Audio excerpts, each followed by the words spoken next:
Hello friends, कैसे हैं आप लोग? आए आप बिल्कुल स्वस्थ होंगे, मस्त होंगे, अच्छे से पढ़ाई कर रहे होंगे। जैसा कि आप लोगों ने देखा था कि लास्ट क्लास में हम लोग क्लास 12 की फिजिक्स पढ़ रहे थे और फिजिक्स में न्यूमेरिकल कर रहे थे। धारा परिपथ तथा किरचॉफ के सवाल हम लोग सॉल्व कर रहे थे। तो सवाल नंबर हम लोग 14 तक हल कर लिए थे। आज हम लोग 15 से कंटिन्यू करेंगे। तो कुमार मित्तल की बुक से हम न्यूमेरिकल करा रहे थे। आप लोग अपनी फेयर कॉपी निकाल लीजिए और मेरे साथ कंटिन्यू रहिए। बहुत ही इंपॉर्टेंट न्यूमेरिकल है। हम एक एक न्यूमेरिकल कराने का प्रयास करता हूँ कुमार मित्तल की बुक से। ठीक है, ये यूट्यूब पर बिल्कुल फ्री क्लास है, तो आप लोग थोड़ा सा इसको शेयर वेयर कर दिया करें ताकि आपके जो दोस्त हैं उनको भी इस कंटेंट का बेनिफिट मिल सके। लाइक कीजिए, हाँ, और वीडियो को थोड़ा सा सब्सक्राइब कीजिए चैनल को, ताकि हमारी हर वीडियो आप तक बहुत ही आसानी से पहुंच सके। क्लियर? तो देखते हैं सवाल नंबर 15 आज का क्या कह रहा है। कह रहा है 200 ओम का एक प्रतिरोध है। ठीक है, 200 ओम का एक प्रतिरोध, एक वोल्ट मीटर तथा नगण्य प्रतिरोध वाली एक संचायक सेल जिसका विभवांतर 2 वोल्ट है। सभी सेल श्रेणी क्रम में जुड़े हुए हैं। यदि वोल्ट मीटर का पाठ्यांक 1 वोल्ट हो तो उसके प्रतिरोध की गणना कीजिए तथा धारा ज्ञात कीजिए तथा परिपथ में धारा का मान ज्ञात कीजिए। सवाल नंबर 15 है, काफ़ी इंपॉर्टेंट है। देखिए क्या कर रहे हैं, हमें क्या क्या सवाल में दे रखा है, पहले हम ये क्लियर कर लेते हैं, है ना। तो देखिए हमें परिपथ में पूछ रहे हैं धारा। क्या पूछ रहे हैं? परिपथ में धारा। अच्छा, परिपथ में धारा निकालने के लिए एक फार्मूला हमने बताया था, हमने बताया था, देखिए E/, में देखिए कुल प्रतिरोध होता है। ये हम लिखते हैं, ये जो मैं लिख रहा हूँ यहाँ समझिएगा, ये कुल प्रतिरोध होता है। अच्छा, कुल प्रतिरोध किस किस से मिलकर बनता होता है? या तो बाह्य प्रतिरोध से मिलकर बनेगा या तो आंतरिक प्रतिरोध से मिलकर बनेगा। ऐसी फार्मूले को थोड़ा सा हम देखते हैं तो मिलेगा E/, में capital R plus small r। भाई कैपिटल R क्या है? कैपिटल R परिपथ में बाह्य प्रतिरोध होता है, ठीक है, और स्मॉल r क्या है? परिपथ में आंतरिक प्रतिरोध होता है। E क्या है? सेल का विद्युत वाहक बल है, और I क्या है? परिपथ में प्रवाहित धारा है। इतनी बात समझ गए? बोलो भाई, इतनी बात समझ गए? हमसे क्वेश्चन में कह रहे हैं कि 200 ओम का एक प्रतिरोध है। क्या करें? 200 ओम का एक प्रतिरोध है। तो देखते हैं हम लोग इसको अगर लिखें तो I E/, में क्या लिख दें? 200 और प्लस का लिख दें R। बात समझ में आ रही? इसको समीकरण क्या मान लेते हैं? हम फर्स्ट मान लेते हैं। बोलो, कोई समस्या है? इसको क्या मान ले? समीकरण फर्स्ट मान लेते हैं। ठीक, अब देखिए वोल्ट मीटर के लिए अगर देखते हैं, कह रहा है वोल्ट मीटर के लिए, क्या कह रहा है? वोल्ट मीटर के लिए अगर हम देखें तो इसका पाठ्यांक कितने 1 वोल्ट हो तो उसमें प्रतिरोध की गणना करना है। मतलब हमसे बाह्य प्रतिरोध निकालने के लिए कह रहे हैं। मतलब क्या करें? बाह्य प्रतिरोध निकालने के लिए क्वेश्चन में हमसे कह रहे हैं। अच्छा, वोल्ट मीटर के लिए देखते हैं। किसके लिए? वोल्ट मीटर के लिए। क्वेश्चन में यही कह रहा है, वोल्ट मीटर के लिए। अगर वोल्ट मीटर के लिए हम धारा देखते हैं तो V/, में क्या हो जाएगा? I। ये क्या है? ये ओम साहब का नियम है। V=IR होता है। क्या होता है? V=IR होता है। तो हम अगर ये देखें, इसको थोड़ा सा सही क्रम में लिखें तो I=V/R होगा। अच्छा, देखिए यहाँ पर जो वोल्ट है, जो V का मान है 1 वोल्ट प्राप्त होता है। ये देखिए क्वेश्चन में लिखा है पाठ्यांक 1 वोल्ट मिलता है। तो यहाँ से I क्या हो जाएगा? 1/R हो जाएगा। इसको समीकरण क्या मान लें? हम सेकंड मान लें। बोलो, यहाँ से किसी को कोई समस्या है? बोलो, अगर हम समीकरण फर्स्ट की वैल्यू समीकरण सेकंड में रख दें, मतलब I का मान समीकरण सेकंड में रखने पर, या ये लिख सकते हो समीकरण फर्स्ट का मान समीकरण सेकंड में रखने पर।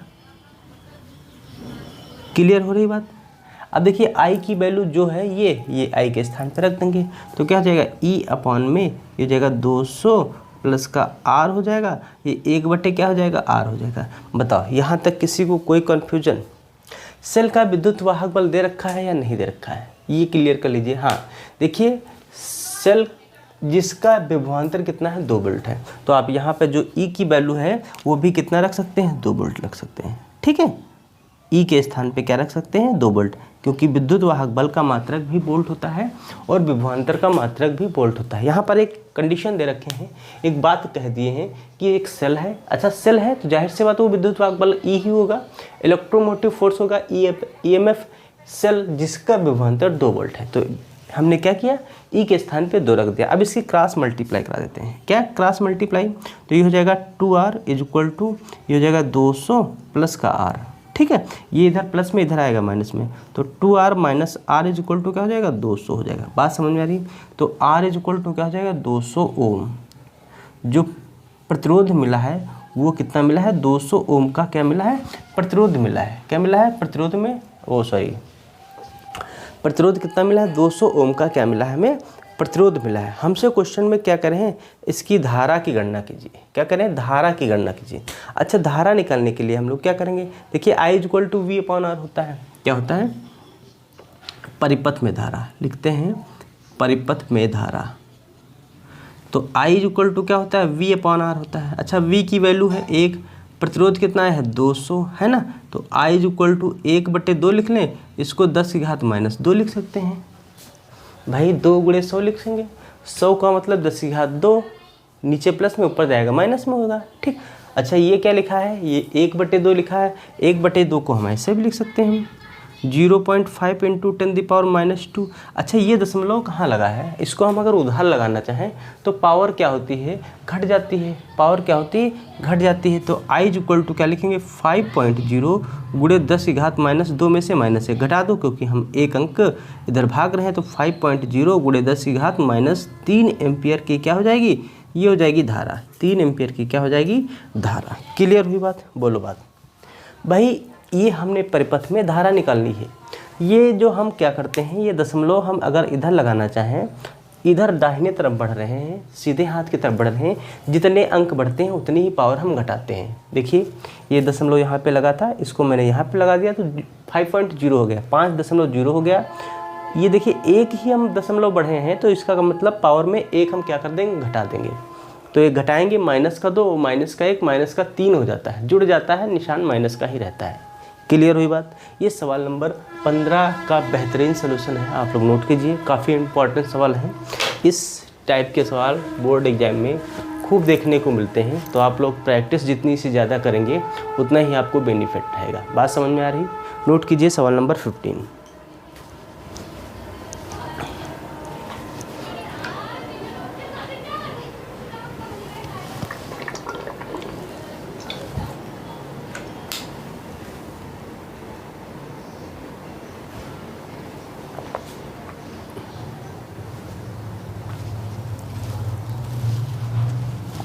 देखिए, फिजिक्स की जितनी ही आप लोग प्रैक्टिस करेंगे उतना ही आपको बेनिफिट रहेगा।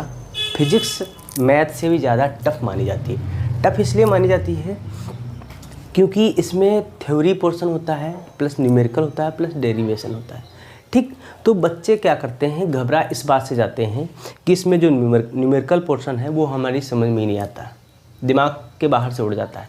जो वो डेरिवेशन पोर्शन है वो तो बिल्कुल समझ में नहीं आता। समझ में जब कब आएगा, जब आप अच्छे से तैयारी करेंगे, मेहनत करेंगे, एक डेरिवेशन कम से कम 2 से 3 बार करेंगे, प्रैक्टिस करेंगे, तभी समझ में आएगा। लेकिन हम मानते हैं फिजिक्स बहुत ही सिंपल है, बहुत ही ईजी है, बिल्कुल हिंदी, फिजिक्स है या हिंदी।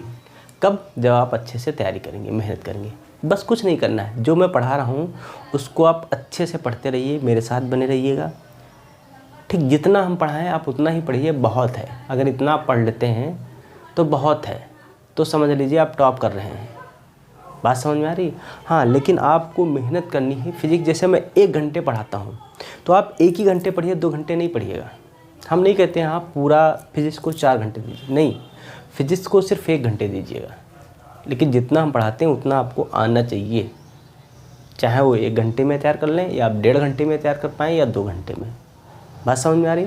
तो पढ़ाई बहुत ज़रूरी है, मेहनत बहुत ज़रूरी है। मेहनत करेंगे तो रिजल्ट जाहिर सी बात है अच्छा मिलेगा।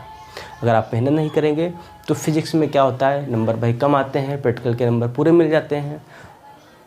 आप थ्योरी में 10-15 नंबर ले आते हैं तो पास हो जाते हैं। तो ऐसा ना कीजिए, आप अच्छा सा रिजल्ट लाइएगा। आप मेहनत करने वाले बच्चे हैं तो मेहनत कीजिए, अच्छा सा रिजल्ट मिलेगा। ये बात गारंटी से कह रहा हूँ। जिसने मेहनत किया है वो जाहिर सी बात अच्छा रिजल्ट आया है, ठीक है। हाँ, सवाल नंबर 15 हो गया। सवाल नंबर 16 की मैं बात कर रहा हूँ।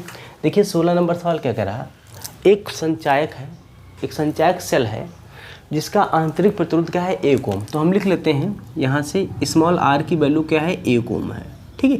ये पहली देखिए कंडीशन आप समझते जाएंगे, न्यूमेरिकल हल करना बहुत आसान है। कब? जब आप उसकी कंडीशन समझ जाएंगे, उसकी यूनिट समझ जाएंगे। यूनिट क्या दे रखा है, देखिए 1 ओम दे रखा है। आंतरिक प्रतिरोध कह रहा है, जाहिर सी बात स्मॉल r की वैल्यू है, ठीक। अगर ओम है तो जाहिर सी बात या तो बाह्य प्रतिरोध होगा या तो आंतरिक प्रतिरोध होगा। क्लियर होगी? या तो वो बाह्य प्रतिरोध होगा या आंतरिक प्रतिरोध होगा, 2 ही कंडीशन हो सकती हैं। लेकिन यहाँ पे कह दिए हैं कि आंतरिक प्रतिरोध 1 ओम है, ठीक है। तो यहाँ पर हम स्मॉल r की वैल्यू क्या लिख लेते हैं, 1 ओम। फिर कह रहे हैं वैद्युत स्रोत से आवेशित किया जा रहा है को 12.5 वोल्ट के वैद्युत स्रोत से आवेशित किया जा रहा है यदि आवेशन द्वारा धारा। अब देखिए ये नहीं समझ में आ रहा है, ये 12.5 वोल्ट क्या है, ये V है या E है, ये नहीं समझ में आ रहा है, छोड़ दो इसको, कोई दिक्कत नहीं। तो देखते हैं, हमें ये समझ में आया है कि 0.5 एम्पियर की धारा, एम्पियर बोले तो धारा है ना, करंट। तो जो धारा है वो कितनी है भाई, I की जो वैल्यू दे रखे हैं हमें, I की वैल्यू जो दे रखे हैं वो 0.5 एम्पियर दे रखे हैं। बात समझ में आ रही? अच्छा, सेल का विद्युत वाहक बल निकालना है। देखिए तीसरी कंडीशन जो है वो हमसे कह रहे हैं सेल का विद्युत वाहक बल निकालना है। अच्छा, सेल का जो विद्युत वाहक बल होता है उसका भी मात्रक वोल्ट ही होता है, लेकिन हमसे यहाँ पे कह रहे हैं कि सेल का विद्युत वाहक बल निकालना है, इसका मतलब E निकालना है। तो ये क्या दे रखा है, V दे रखा है। क्या दे रखा है, V दे रखा है। अच्छा बोलो भाई, आप समझ पाएँ? अगर आप अब भी नहीं समझ पा रहे हैं तो मेरे भाई, इतनी सिंपल लैंग्वेज में आपको कोई नहीं पढ़ाएगा, इतनी सिंपल लैंग्वेज में आपको कोई नहीं पढ़ाएगा। आप ट्यूशन पढ़ने जाते हैं, पैसा देते हैं, बिल्कुल यूट्यूब पर फ्री पढ़ा रहे हैं, आप पैसा देते हैं, वो भी नहीं इतना मेहनत से पढ़ाएंगे जितना मैं मेहनत से पढ़ा रहा हूँ। ये तो मैं कह सकता हूँ दावे के साथ, इतनी सिंपल लैंग्वेज से आपको कोई नहीं पढ़ाएगा। बात समझ आ रही? हाँ, तो देखते हैं, हमें निकालना है सेल का विद्युत वाहक बल।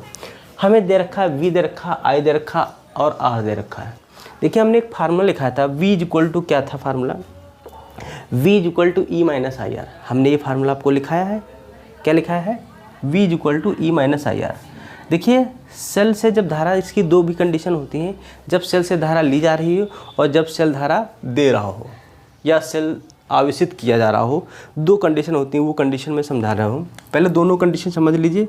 वो दोनों ही इम्पोर्टेंट कंडीशन है। कौन कौन सी? जब सेल से धारा ली जाए, पहली कंडीशन है जब सेल से धारा ली जाए, ठीक है। दूसरी कंडीशन क्या है, जब सेल धारा दे रहा हो। क्या कर रहा हो, जब सेल को आवेशित किया जा रहा हो।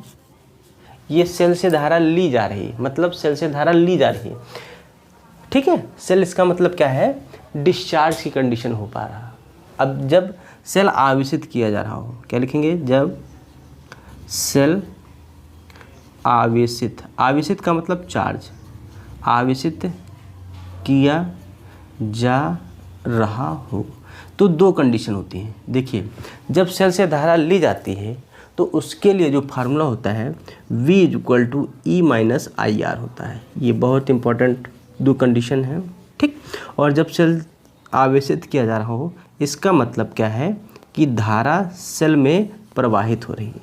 क्या हो रही, सेल चार्ज हो रहा है। सेल क्या हो रहा है, चार्ज हो रहा है। अगर ऐड हो रही है करंट तो प्लस रहेगा, अगर सेल से धारा ली जा रही है इसका मतलब सेल डिस्चार्ज हो रहा, सेल से धारा माइनस हो रही, तो यहाँ पर क्या निशान होगा, माइनस। ये बात बहुत ज़रूरी है याद रखने के लिए। क्लियर हुआ कॉन्सेप्ट? देखिए सेल से धारा ली जा रही, इसका मतलब सेल धीरे धीरे डिस्चार्ज हो रहा, सेल से जो उस ऊर्जा थी वो ख़त्म हो रही है। क्लियर हुई बात? तो वहाँ पे क्या है, ख़त्म की कंडीशन या माइनस नेगेटिव पॉइंट अगर मिल रहा हमें, सेल से धारा ली जा रही, मतलब सेल क्या हो रहा, डिस्चार्ज हो रहा। डिस्चार्ज हो रहा तो माइनस होगा। अगर सेल आवेशित किया जा रहा, सेल चार्ज हो रहा, मतलब सेल में धारा ऐड हो रही, जुड़ रही, ठीक है, आवेशित हो रही, तो वहाँ पर क्या होगा, प्लस का कंडीशन होगा। ये ज़रूरी है आपको 2 बातें याद रखने के लिए। अच्छा यहाँ पर कह क्या रहा, हमारे इस क्वेश्चन में कह रहा है सेल से धारा क्या हो रही, सेल आवेशित की कंडीशन में है। क्या, सेल देखिए वैद्युत स्रोत से आवेशित किया जा रहा है, आवेशित किया जा रहा है, इसका मतलब क्या है, चार्जिंग की कंडीशन है। इसका मतलब क्या है, चार्जिंग की कंडीशन है। बात समझ में आ रही? इसका मतलब क्या है, सेल चार्ज हो रहा। बात समझ में आ रही? अगर सेल चार्ज हो रहा है तो हमारे पास फार्मूला क्या होगा, V equal to E plus I R. क्या होगा, V equal to E plus I R. तो देखते हैं, लिखते हैं V equal to E plus I R, ठीक है। V की वैल्यू है 12.5, हमसे E पूछे हैं, प्लस I की वैल्यू 0.5 एम्पियर और R क्या है 1 ओम। ठीक है, रखते हैं।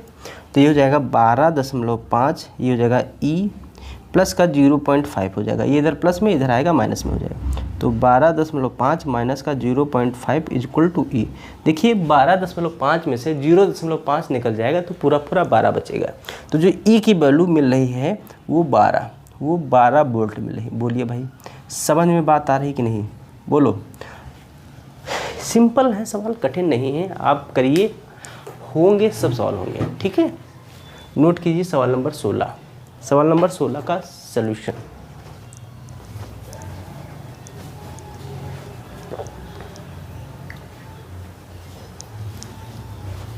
ठीक है, इस सवाल नंबर 16 नोट कीजिए, तब तक मैं सवाल नंबर 17 नोट करता हूँ।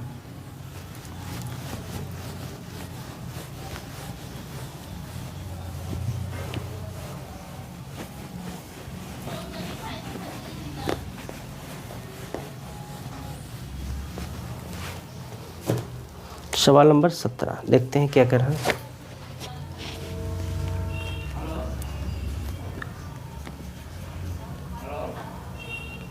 संलग्न परिपथ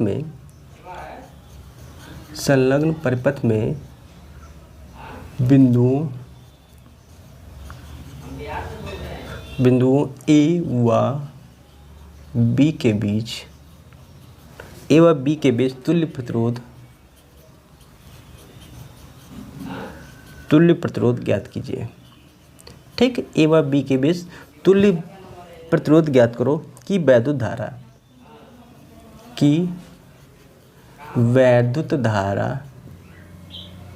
I क्या है, वैद्युत धारा I का मान तथा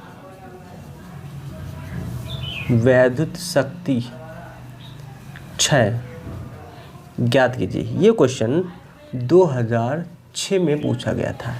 ये क्वेश्चन क्या किया गया था, 2006 में पूछा गया है। और इसका भाई डायग्राम भी आपको दे रखा है, फिगर भी दे रखा है। अच्छे से देखते हैं फिगर क्या है। थोड़ा सा फिगर हमसे अच्छा नहीं बन पाता है क्योंकि हमारी ड्राइंग इतनी सुंदर है, इसलिए।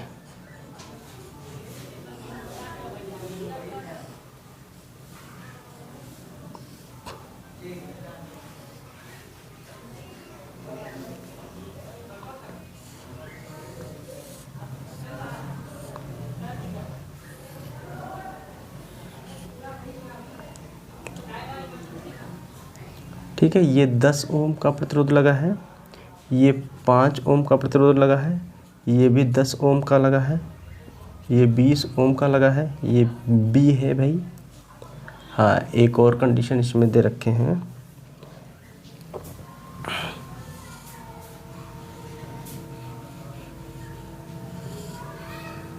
यहाँ भी 10 ओम का प्रतिरोध लगा है। ठीक है, ये बैटरी लगी है, ये 5 वोल्ट की बैटरी लगी है। ठीक है, हाँ, ये बिंदु A है और ये बिंदु B है। ठीक है, ये C है, इसको हम क्या मान लेते हैं, ये C दे रखा है। इसमें क्या हो रही, ये धारा हमारी हो रही, परिपथ में धारा I प्रवाहित हो रही। ठीक है, परिपथ में क्या हो रही, धारा I ये प्रवाहित हो रही। ये फिगर भी आपको दे रखा है। इसमें पूछ क्या रहा है, 3 बातें पूछ रहा है कि तुल्य प्रतिरोध ज्ञात कीजिए, और कह रहे हैं धारा का मान ज्ञात कीजिए, वैद्युत शक्ति ज्ञात कीजिए। ठीक है, 2016 में क्वेश्चन पूछा गया। अच्छा, पहले हम देखते हैं कि ये जो दे रखे हैं इसमें आपको 4 प्रतिरोध दिख रहे हैं। कितने प्रतिरोध दिख रहे हैं, 4 प्रतिरोध। एक तो 10 ओम का है, एक 5 ओम का है, एक 20 ओम का है और एक 10 ओम का है। पहले हम समझते हैं ये प्रतिरोध है किस कंडीशन में, ये क्या व्हीटस्टोन सूत्र के नियम का पालन करते हैं या नहीं करते हैं। अच्छा देखिए, जैसे हम लिखेंगे कि 10/5 बराबर क्या लिखेंगे, 20/10 लिखेंगे। बात समझ में आ रही? तो देखिए, ये 5 दूनी 10 होता है, ये 10 दूना 20 होता है। इसका मतलब ये हुआ कि 2 बराबर 2 हो गया। क्या हो गया, 2 बराबर 2 हो गया। अच्छा, ये 10 ओम का जो प्रतिरोध लगा है, हमने बताया था व्हीटस्टोन सूत्र, तो अगर आपने नहीं पढ़ा है तो सबसे पहले आप वीडियो पुरानी देखें ताकि उसमें समझ में आएगा क्या है व्हीटस्टोन सूत्र। ये जो 10 ओम का प्रतिरोध लगा है, इसमें धारा प्रवाहित नहीं होगी। क्यों नहीं होगी, क्योंकि ये कंडीशन जो है व्हीटस्टोन सूत्र के नियम को संतुलित करती है। बात समझ में आ रही? जो चारों प्रतिरोध हैं ये व्हीटस्टोन सेतु के नियम को फॉलो कर रहे हैं, इसलिए ये जो 10 ओम का प्रतिरोध है इसमें धारा प्रवाहित नहीं होगी। तो इसका मतलब हम लिखेंगे, क्या लिखेंगे, देखिए P/Q = R/S, ये संतुलन की अवस्था में है। ठीक है, क्या लिखेंगे, संतुलन की अवस्था में है। ठीक है, अवस्था में है। ठीक है, संतुलन की अवस्था में है, ये व्हीटस्टोन सेतु के नियम का पालन करता है। ठीक, अतः 10 ओम के प्रतिरोध में धारा प्रवाहित नहीं होगी। लिख सकते हैं आप लोग, 10 ओम की प्रतिरोध में धारा प्रवाहित नहीं होगी। ठीक है, क्यों नहीं होगी, क्योंकि ये संतुलन की अवस्था में है। क्यों नहीं होगी, क्योंकि ये क्या है, संतुलन की अवस्था में है। अगर संतुलन की अवस्था में है तो एक कंडीशन और याद रखना, जो बिंदु C है और जो बिंदु B है, इनके जो विभवांतर होंगे वो भी क्या होंगे, बराबर होंगे। बात समझ में आ रही है, क्या होंगे, बिंदु C और D, ये बिंदु D मान लेते हैं यहाँ पर, जो बिंदु C है और बिंदु D का जो विभवांतर होगा, मतलब VC = VD, ये भी दोनों क्या होंगे, बराबर होंगे। ठीक है, बात समझ में आ रही है। अगर ये कंडीशन दे रखी है, इसका मतलब धारा प्रवाहित नहीं हो रही है। क्लियर हो रही है बात। ठीक, ये एक पहचान है व्हीटस्टोन सेतु के नियम की। अब देखिए, हमसे क्वेश्चन में कह रहे हैं तुल्य प्रतिरोध। देखिए, ये 10 ओम और ये 20 ओम, ये किस क्रम में लगे हैं, ये श्रेणी क्रम में लगे हैं। ये 5 ओम और ये 10 ओम, ये किस क्रम में लगे हैं, ये भी श्रेणी क्रम में लगे हैं। तो हम यहाँ से लिखते हैं R1 = तो R1 = क्या लिखेंगे, ये 10 ओम प्लस का 20 ओम बराबर 30 ओम, ये काहे में हो जाएंगे, श्रेणी क्रम में। R2 अगर निकालते हैं तो 5 ओम प्लस का 10 ओम बराबर कितना हो जाएगा, ये 15 ओम। ठीक, अब ये दोनों पहले ये श्रेणी क्रम में है, ये श्रेणी क्रम में है। ठीक, फिर ये दोनों जो श्रेणी क्रम है इनके साथ बनाएंगे समांतर क्रम। ठीक है, इनके साथ क्या बनाएंगे, समांतर क्रम। अच्छा, समांतर क्रम के लिए कंडीशन क्या होती है, देखिए मैं थोड़ा इधर सवाल बता रहा हूँ करने का। देखिए, समांतर क्रम कंडीशन 1/R = 1/R1 प्लस का 1/R2। फिगर को आप फील कीजिए, व्हीटस्टोन सेतु के नियम के फिगर को फील कीजिए, तो आपको पता होगा कैसे बनेगा, कैसे संतुलन होंगे और किस अवस्था में ये समांतर क्रम में होंगे, किस अवस्था में ये श्रेणी क्रम में होंगे। ठीक है, हाँ, तो देखते हैं। तो 1/R = 1/30 हो जाएगा, प्लस 1/ कितना हो जाएगा, 15 हो जाएगा। यही तो दे रखे हैं। देखिए, इन दोनों का एलसीएम कितना हो जाएगा, 30, 30 × 30, 15 दूनी 30, तो ये 3/ क्या हो गया, 30 हो गया। 3 × 3 = 30, तो 1/R = कितना हो गया, 1/10 हो गया। क्रॉस मल्टीप्लाई करा लेंगे तो R = 10 ओम। देखिए, हमसे पहला सवाल जो पूछे थे, परिपथ में तुल्य प्रतिरोध ज्ञात कीजिए, तो परिपथ में जो तुल्य प्रतिरोध होगा वो 10 ओम का होगा। क्या होगा, परिपथ में जो तुल्य प्रतिरोध होगा वो कितना होगा, 10 ओम का। अच्छा, हमसे पूछ रहे धारा, तो धारा के लिए I = क्या हो जाएगा, V/R। क्या हो जाएगा, V/R। अच्छा, कितने वोल्ट की बैटरी लगी है, 5 वोल्ट की बैटरी लगी है। कितने वोल्ट की बैटरी लगी है, 5 वोल्ट की बैटरी लगी है, और प्रतिरोध कितना है, निकला है 10। 5 × 5 दूनी 10, तो I = 1/2 या 0.5 एम्पियर। ठीक है, ये क्या हो जाएगी, ये हो जाएगी परिपथ में धारा। ठीक, ये क्या हो जाएगी, परिपथ में धारा। वैद्युत शक्ति क्षय, क्या, शक्ति क्षय। तो शक्ति क्षय P = I²R होता है। क्या होता है, I²R। P = क्या होता है, I²R। ठीक, तो I की वैल्यू 0.5, या इसको 1/2 ही लिख सकते हैं, 1/2 का स्क्वायर, और गुणे R कितना है, 2, तो 1/, कितना हो जाएगा, 4, ये हो जाएगा 10, तो 2 दूनी 4, 2 पंचे 10, और 5 का आधा 2.5, तो P कितना हो जाएगा, 2.5। P की जो वैल्यू मिलेगी वो 2.5 मिलेगी। ठीक है, बात समझ में आ रही। ये जो हमें मिला है, ये क्या मिला है, शक्ति क्षय मिला है। क्या मिला, शक्ति क्षय। देखिए, तीनों बातें हमें मिली हैं। वैद्युत में तुल्य प्रतिरोध 10 ओम है, परिपथ में धारा का मान 0.5 एम्पियर या 1/2 एम्पियर, शक्ति क्षय 2.5। शक्ति क्षय कितना आएगा, 2.5। भाई नोट कीजिए, फटाफट नोट कीजिए सभी लोग।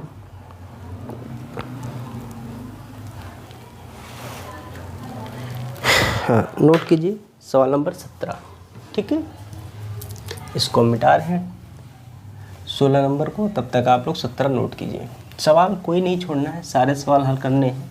अगर हम मिटा दे रहे हैं तो वीडियो को आप लोग रोक के भी लिख सकते हैं। कोई क्लास लाइव नहीं है, हमारी रिकॉर्डेड क्लास है, तो वीडियो को आप रोक लीजिए, उसके बाद लिखिए, कोई दिक्कत नहीं, आराम से लिखिएगा, ठीक है। सवाल नंबर 18 नंबर तब तक हम नोट करते हैं, देखते हैं क्या है 18 नंबर। कह रहा है यदि संतुलित बीट स्टोन, यदि संतुलित व्हीट स्टोन हो तो कैपिटल आर का मान ज्ञात कीजिए और परिपथ में धारा का मान ज्ञात कीजिए। ठीक है, देखिए हम बना रहे हैं, फिगर इसका दे रखा है क्वेश्चन में।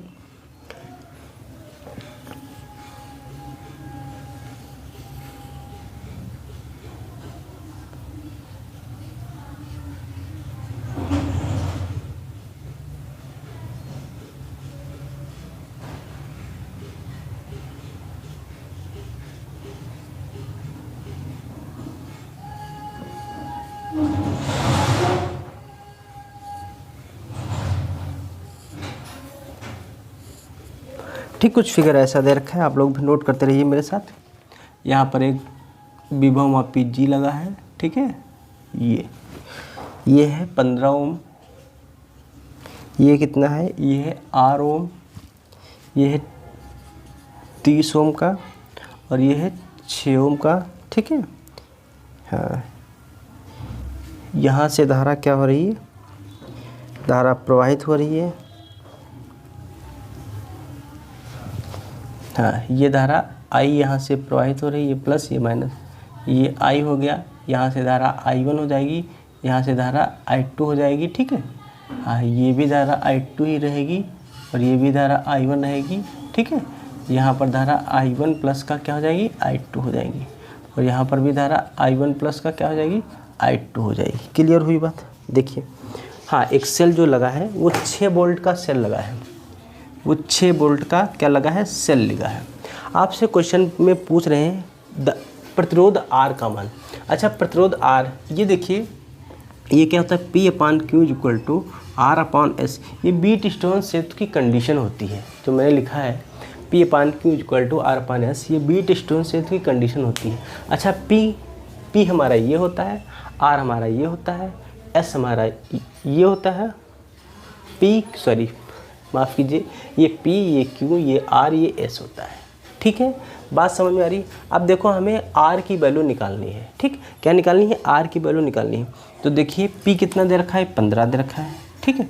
देखिए, ये P हो गया, ये Q की वैल्यू क्या दे रखे हैं, R, P Q R, R की वैल्यू कितनी है, 30, और S कितना है, 6। ये हमें कंडीशन दे रखी होती है, हमें R निकालना है। देखिए, 15 एकम 15 दूनी 30, 2 एकम 2 3 6, तो 1/R = 1/3, क्रॉस मल्टीप्लाई करा लो तो R = कितना हो गया, 3 ओम। जो R की वैल्यू निकली है वो कितनी निकली है, 3 ओम। ठीक है। अच्छा, देखिए, फिर हमें निकालना है धारा, तो I = क्या होता है, V/R। V की वैल्यू कितनी है, 6, R कितना निकला है, 3, 3 एकम 3 दूनी 6। देखिए कितना सिंपल क्वेश्चन। I की जो वैल्यू आई है वो 2 एम्पियर आई है, I की जो वैल्यू आई है मेरे भाई वो कितनी आई है, 2 एम्पियर आई है। सवाल बड़े ही सिंपल होते हैं, कठिन नहीं होते हैं, बस आप लोग थोड़ा सा समझने का प्रयास कीजिए और नोट कीजिए मेरे साथ, नोट करना ना भूलें।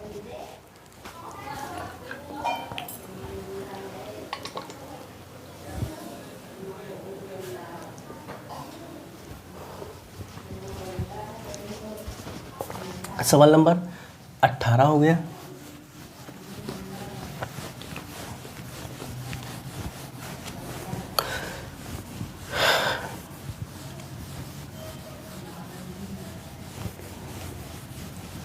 ठीक है, सवाल नंबर 19 देखते हैं हम लोग क्या कह रहे हैं। 19 नंबर सवाल कह रहा, चित्र में परिपथ का तुल्य प्रतिरोध, चित्र में परिपथ का तुल्य प्रतिरोध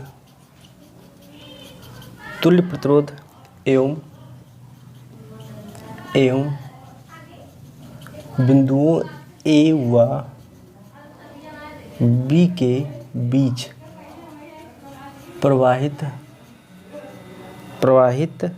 होने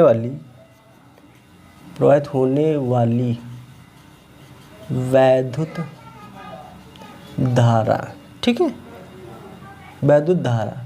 ये क्वेश्चन कह रहा है, अब चित्र भी आपको दे रखा है, चित्र हम नोट करते हैं, बस 1 सेकंड रुकना आप लोग।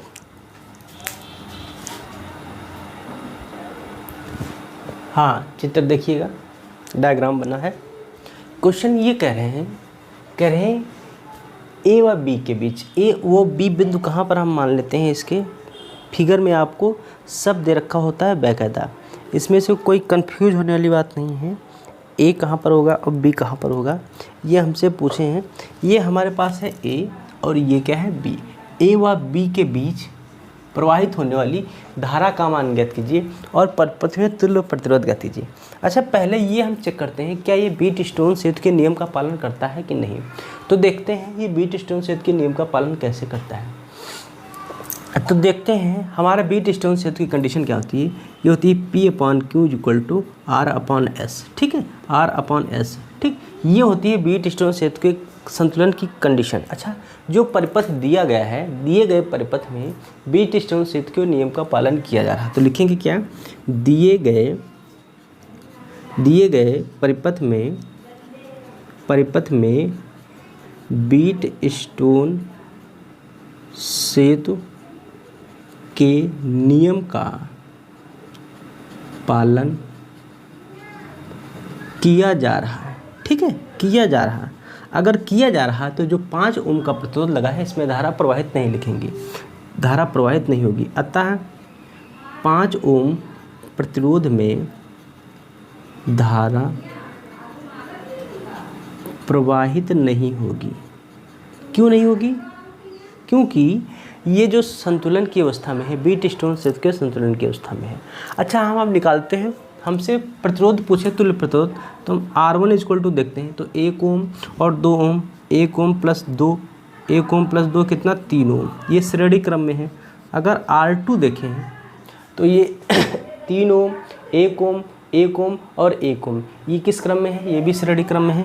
तो लिखेंगे 1 + 1 + 3 + 1 है, तो 3 और 3 6, ये कितना होगा 6 ओम, ये भी श्रेणी क्रम में होंगे। अच्छा, टोटल जो बनेगा ये समांतर क्रम में बनेगा। तो समांतर क्रम में कंडीशन क्या होती है, 1/R = 1/R1 + का 1/R2। तो देखते हैं 1/3 + का 1/6, तो 6 हो गया एलसीएम, 3 दूनी + 6 एकम 6, तो 3 कितना हो गया 6, 3 एकम 3 दूनी 6, तो 1/R = 1/2 हो गया, क्रॉस मल्टीप्लाई करा लेंगे तो R = 2 ओम।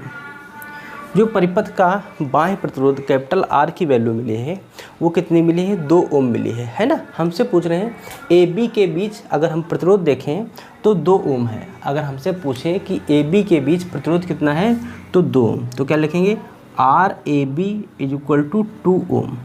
क्लियर हुई बात। हमसे पूछ रहे हैं RAB = 2 ओम। अच्छा, परिपथ में धारा का मान पूछ रहे हैं, तो धारा कितनी हो जाएगी भाई, उसके लिए फार्मूला क्या होता है, पहले हम तुल्य प्रतिरोध निकाल लेते हैं। ये ए और बी के बीच प्रतिरोध निकला है, पूरे परिपथ में नहीं निकला है। ये जो प्रतिरोध 2 ओम का निकला है पूरे परिपथ में नहीं निकला है, ये सिर्फ ए और बी के बीच का प्रतिरोध है। पूरे परिपथ में अभी एक हमें और प्रतिरोध दे रखा है श्रेणी क्रम में बाह्य प्रतिरोध, तो लिखेंगे कुल प्रतिरोध। तो क्या लिखेंगे, कुल प्रतिरोध, है ना, कुल प्रतिरोध। तो ये हो जाएगा 2 + का 0.5, है ना, तो ये क्या हो जाएगा 2.5 ओम कुल प्रतिरोध जो होगा। अब इस पूरे परिपथ का, इस पूरे फिगर का जो कुल प्रतिरोध होगा वो 2.5 ओम, 2.5 ओम का प्रतिरोध होगा। हमसे पूछे हैं धारा, तो I = क्या हो जाएगा V/R। V की वैल्यू कितनी है 2.5 वोल्ट, ये भी 2.5, तो 2.5 से 2.5 बर्बाद। तो I = 1 एम्पियर। जो परिपथ में धारा थी वो परिपथ में धारा कितनी हो जाएगी, 1 एम्पियर की परिपथ में कुल धारा हो जाएगी। मेरे भाई बड़ा ही इम्पोर्टेंट सवाल है। इस टाइप से बीट स्टोन सेतु की कंडीशन से क्वेश्चन आपको बोर्ड में ज़रूर देखने को मिलते हैं। ये क्वेश्चन ऐसे बहुत आते हैं बोर्ड एग्जाम में, ठीक है। हाँ, तो आप लोग नोट कीजिए, फटाफट नोट कीजिए सवाल नंबर, हाँ नोट कीजिए फटाफट। सवाल काफ़ी इम्पोर्टेंट है, बहुत ही धुआंधार सवाल हैं। ऐसे सवाल अगर आप करना सीख गए तो बोर्ड एग्जाम में जो सवाल मिलेगा उसको आप फटाक से उड़ा देंगे, धुआं धुआं कर देंगे सवाल को। काफ़ी सी बेहतरीन सवाल है। सवाल नंबर 19 हो गया। सवाल नंबर 20 की ओर हम लोग बढ़ रहे हैं। सवाल नंबर 20 क्या कह रहा है? हाँ, देखते हैं सवाल नंबर 20।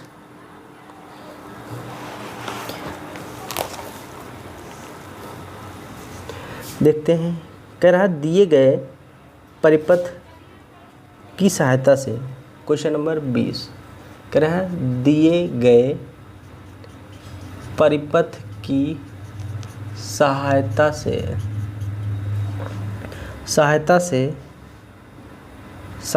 से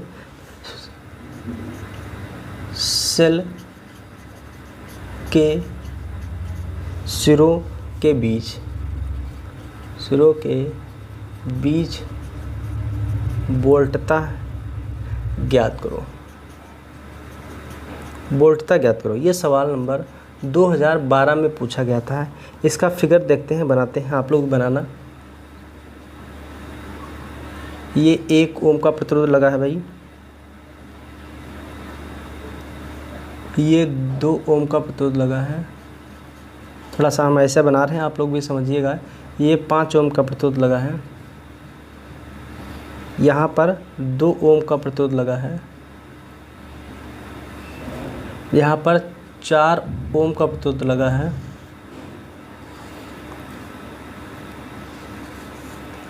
ये बैटरी लगी है, यहाँ पर भी एक प्रतिरोध लगा है। ठीक है, हाँ, कुछ फिगर ऐसे बना है, आप लोग समझिए। ये R = 0.5 ओम का प्रतिरोध है, ये 2.5 वोल्ट की बैटरी है। ठीक है, हाँ, हर प्रतिरोध को हम आपको दर्शा रहे हैं और हर बैटरी को भी दर्शा रहे हैं। थोड़ा सा फिगर आप समझ सकते हैं, आप बुक से देख सकते हैं, कोई दिक्कत नहीं इसमें है। देखिए 1 ओम का प्रतिरोध, ये 2 ओम का, ये 5 ओम का, ये 4 ओम का, ये 2 ओम का, ये 0.5 ओम का एक प्रतिरोध लगा है। जो बैटरी लगी है, जो सेल लगा है, वो 2.5 ओम की वोल्ट की बैटरी लगी है। अच्छा, हमें जो दे रखा है, जो परिपथ दे रखा है, क्या संतुलन की अवस्था में है या नहीं? पहले ये बताओ, संतुलन की अवस्था में है या नहीं? 1/2, 2/4 का मतलब 1/2 है ना। देखिए 1/2 बराबर 2/4 का मतलब 1/2। इसका मतलब दिए गए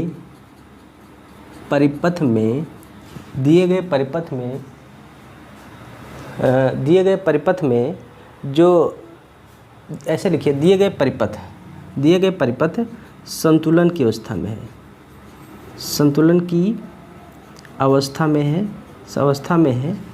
अवस्था में है। अतः ये जो 5 ओम प्रतिरोध लगा है, 5 ओम प्रतिरोध में धारा प्रवाहित नहीं होगी। ठीक है, प्रवाहित नहीं होगी। क्यों नहीं होगी? क्यों? ये व्हीटस्टोन सेतु के नियम का पालन कर रहा है, इसलिए 5 ओम में धारा प्रवाहित नहीं होगी। अच्छा, ये 1 ओम, ये 2 ओम किस क्रम में लगे हैं? ये श्रेणी क्रम में लगे हैं, तो 1 + 2 बराबर 3 ओम हो गया। अगर R2 निकालते हैं तो 2 और 4 किस क्रम में है? ये भी श्रेणी क्रम में है, तो 2 + 4 कितना हो जाएगा? 6 ओम। ठीक, फिर ये किस में हो जाएंगे? फिर समांतर क्रम में हो जाएंगे। इस फिगर को आप लोग फीड कर सकते हैं। 1/R = 1/R1 + R2, तो 1/3 + 1 कितना? 6। ठीक, तो 1/R = ये हो गया 6, एलसीएम हो गया 3 दूनी 6 कम, तो ये हो गया 3/6, 3 कम 3 दूनी 6, तो R की वैल्यू जो मिलेगी वो 2 ओम मिलेगी। अच्छा, ये हमें जो पूछ रहे हैं, ये बिंदु A है और ये बिंदु क्या है? AB है। हमें जो प्रतिरोध मिला है वो AB के बीच मिला है, A और B के बीच कितना मिला है? 2.5 ओम का प्रतिरोध मिला है। 2.5 ओम का क्या मिला है? प्रतिरोध मिला है। अच्छा, हमसे पूछ क्या रहे हैं? पूछ रहे हैं वोल्टता ज्ञात कीजिए। वोल्टता का मतलब इसका V ज्ञात करना है, V फाइंड करना है। अच्छा, V फाइंड करने के लिए देखिए V = E - IR होता है। क्या होता है? V = E - IR होता है। हमें V फाइंड करना है। E हमको दे रखा है, I नहीं दे रखा है, R भी हमको मिल गया है। R हमें दे रखा है 0.5। ठीक है, जो आंतरिक प्रतिरोध दे रखा है 0.5 दे रखा है, तो हम I निकाल लेते हैं। I निकालने के लिए क्या करेंगे? देखिए I निकालने के लिए हम लिखेंगे E/में आर प्लस स्मॉल आर, ठीक है। तो I is equal to E की वैल्यू 2.5, आर है 2, आर की वैल्यू 2 और स्मॉल आर की वैल्यू 0.5, यही तो लिखा है 0.5। तो आई इज इक्वल टू क्या हो जाएगा 2.5 अपान में 2 प्लस 0.5 2.5, ये कैंसिल हो जाएगा। तो आई की वैल्यू 1 एम्पियर हो जाएगी। क्या हो जाएगी? आई की वैल्यू 1 एम्पियर हो जाएगी, ठीक। यहाँ पर रख देते हैं, यहाँ से V is equal to E की value 2.5 minus I 1 into R 0.5, तो V is equal to 2.5 minus का 0.5, ठीक है। तो वी इज इक्वल टू कितना बचेगा 2 वोल्ट, वी की जो वैल्यू हो जाएगी 2 वोल्ट हो जाएगी। ये क्वेश्चन नंबर 20 काफ़ी इंपॉर्टेंट है, बीट स्टोन से रिलेटेड हम सवाल आपको सभी कराएंगे। सवाल नंबर 20 नोट कीजिए फटाफट।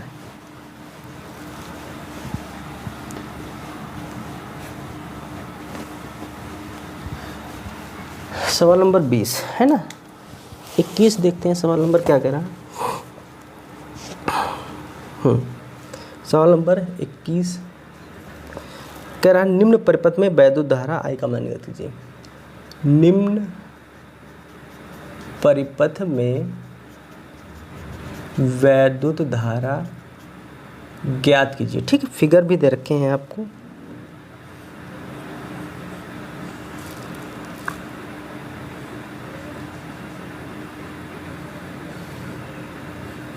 कुछ फिगर ऐसे बना है, आप लोग बनाने का प्रयास कीजिए, ठीक है।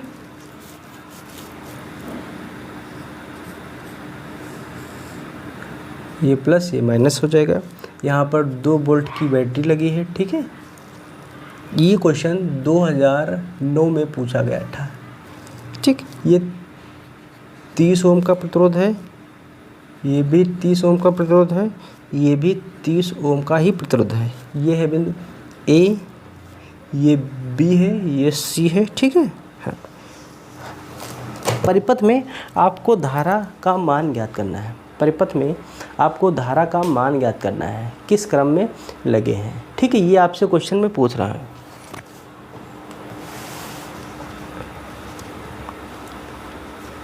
बात समझ में आ रही?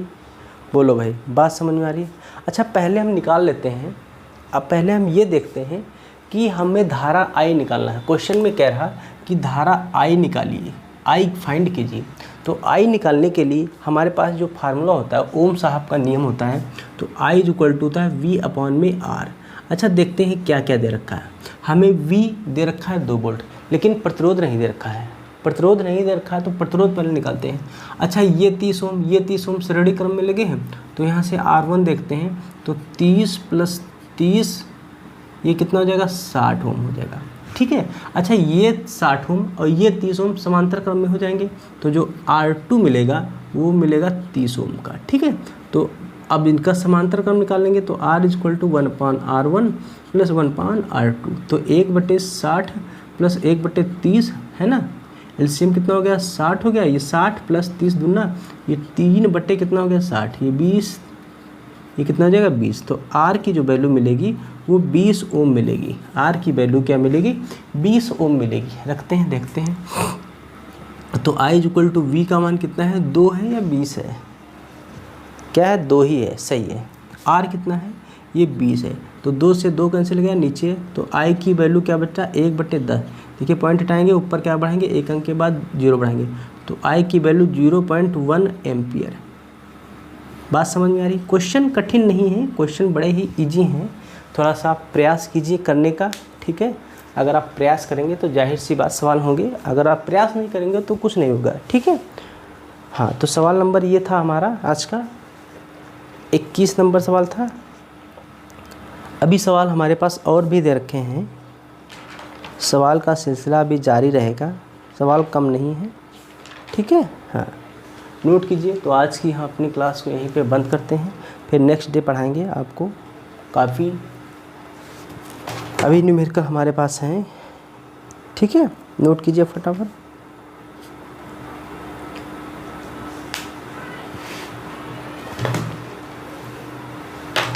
देखिए, सवाल को आप जब तक करेंगे, पढ़ेंगे, प्रैक्टिस बहुत ज़रूरी है। अगर आप प्रैक्टिस नहीं करेंगे तो सवाल होना असंभव मानता है कि भाई हर चीज़ चाहता है प्रैक्टिस कीजिए। अगर आप अच्छे से प्रैक्टिस करेंगे तभी सवाल अच्छे से हो पाएंगे, और प्रैक्टिस नहीं करेंगे तो सवाल अच्छे से नहीं हो पाएंगे। देखिए कोई भी सब्जेक्ट हो, वो हर सब्जेक्ट ये चाहता है कि हमारी प्रैक्टिस कितनी हो रही। अगर प्रैक्टिस अच्छी हो रही तो सवाल जाहिर सी बात अच्छे होंगे, प्रैक्टिस अच्छी नहीं होगी तो आपकी तैयारी अच्छी नहीं हो पाएगी। फिजिक्स, मैथ, केमिस्ट्री जैसे सब्जेक्ट ये चाहते हैं कि हमारी प्रैक्टिस होनी चाहिए। हम अगर 1 घंटा क्लास में फिजिक्स पढ़ते हैं तो हमें जाहिर सी बात है 1 घंटे के प्लस में हमें टाइम देना पड़ेगा एक सब्जेक्ट को। आपके पास 6 सब्जेक्ट रहते हैं तो दिन में आप 8 घंटे पढ़ लीजिए, बहुत है। बात समझ में नहीं आ? हाँ, तो आज के लिए थैंक यू। क्लास कैसी लगी ज़रूर हमें कमेंट बॉक्स में बताएं।